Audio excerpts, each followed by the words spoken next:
said, I took the trip so he don't have to. How long were you incarcerated for, Marcellus? So, Marcellus, can you take us back to the beginning? What was life like for you before prison? Um, so I guess it was a multitude of things for me. I was an athlete. Um, but I was an at-risk youth, the majority of my young life. Um, my mother was murdered when I was like a year old, a little less than a year old. Mm-hmm. Um, I got a lot of siblings, so the responsibility for my dad to kind of keep all of us together was almost impossible. Yeah. So grew up with just being displaced.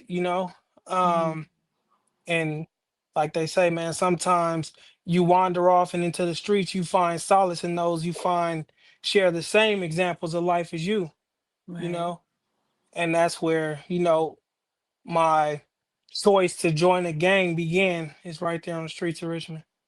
Right down the streets of Richmond. Okay. And so now, like, how would you describe the person you were when you went in versus the person you are today? Oh yeah, well, the person that I am today is accountable. I'm sober.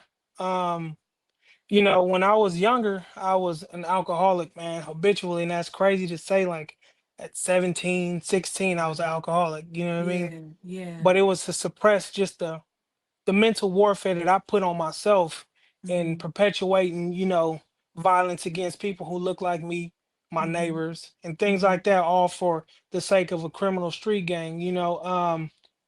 So the person I am today, I've removed myself from people, places, and things that even resemble those things. Yeah, Because I know they lead back to prison. yeah. So who I am today is I'm accountable, I'm sober. So that's what keeps me grounded, is just I got control over my mind, Yes. And that's and so not my important. addiction. Yeah, Yeah. that's very important. I need y'all to take heed to that. That's very important. Those that are listening and watching, please take heed to that. Okay.